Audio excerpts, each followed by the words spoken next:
Now,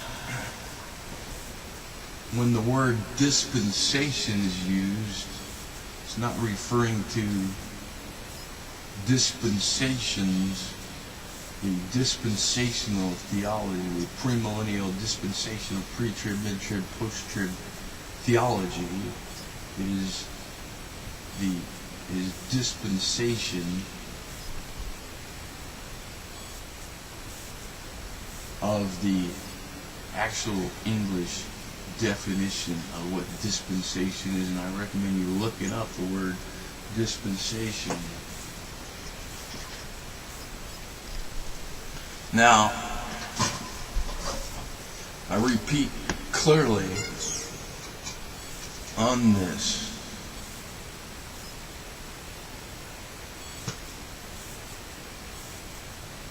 John Quincy Adams stressed that the biggest victory won in the American Revolution was that Christian principles and civil government would be tied together in what he calls an indissoluble bond.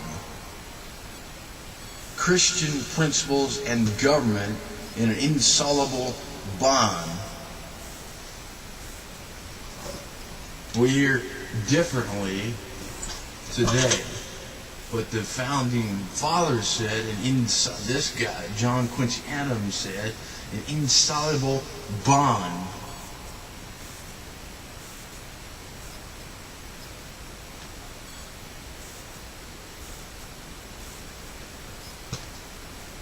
He didn't say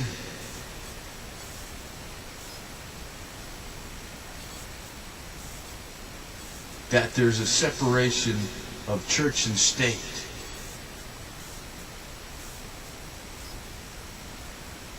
He said an indissoluble bond. Civil and Christian principles. If you don't believe me, look up the definition of what indissoluble bond is.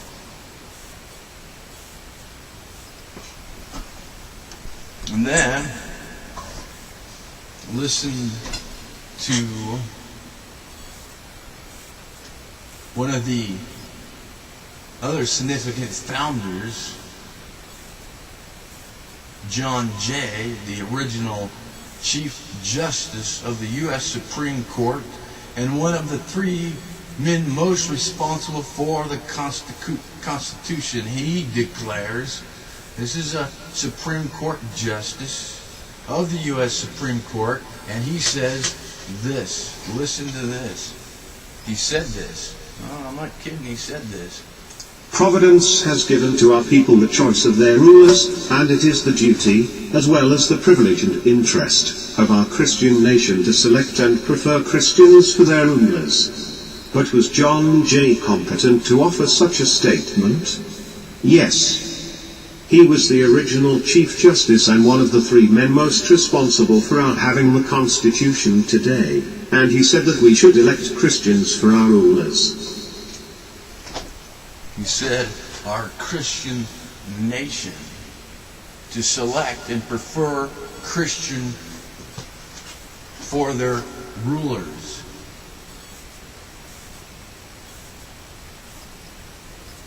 And he said that we should elect Christians for our rulers.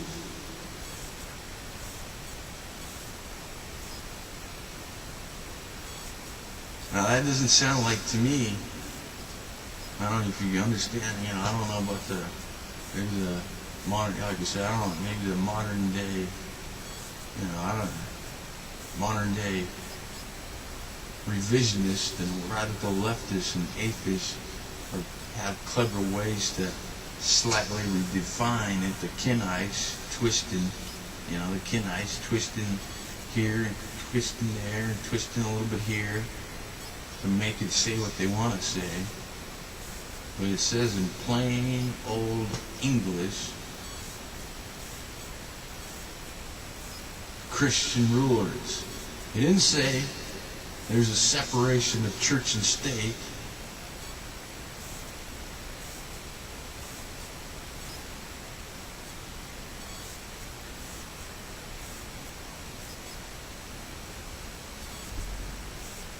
He said,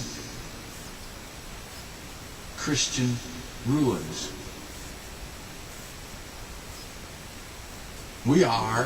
Our country is a constitutional monarch republic. I don't misinterpret that. What I mean by that.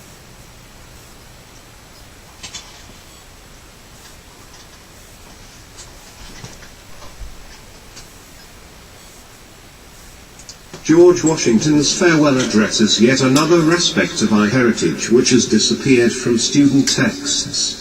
His farewell address once appeared as a separate school textbook for over a century. Students were taught that Washington's farewell address was the most significant political speech ever delivered to the nation. In his farewell address he reminded America what had brought us to success, and then warned us about what must be done to continue it. Amazingly, his farewell address has not been seen in most textbooks for nearly 4 decades. Why? Doesn't Washington have anything to offer the nation today? No. Apparently the problem with his farewell address today is its religious emphasis, for 4 of his dozen or so warnings to the nation were overtly religious. It is interesting to note that in the last 5 years his farewell address has begun to reappear in college textbooks, minus the 4 religious warnings. In his farewell address, Washington pointed out that the 2 foundations for political prosperity in America were religion and morality, and that no one could be called an American patriot who attempted to separate politics from its 2 foundations. He explained, of all the dispositions and habits which lead to political prosperity, religion and morality are indispensable supports. In vain would that man claim the tribute of patriotism, who should labor to subvert these great pillars. Now, isn't that interesting? Farewell, Washington, the first president. And he said,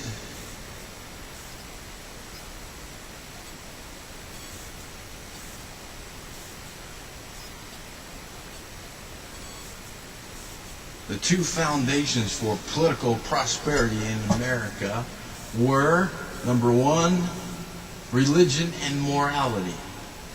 And he goes on to say, and that no one could be called an American patriot who attempts to separate politics from its 2 foundations.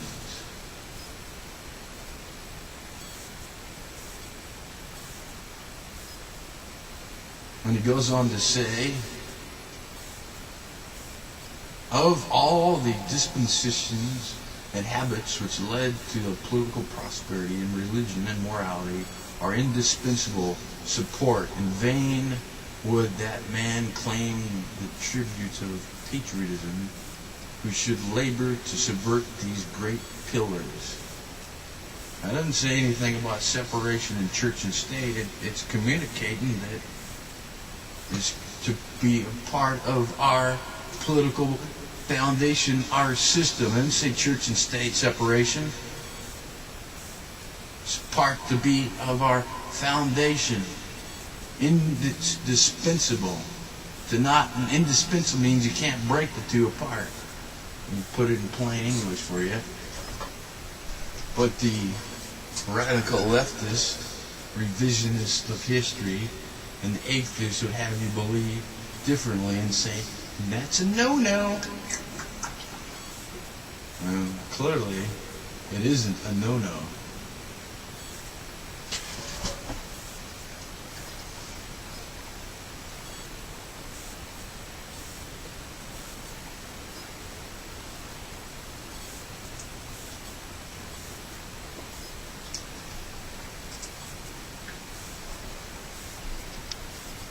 Listen to this.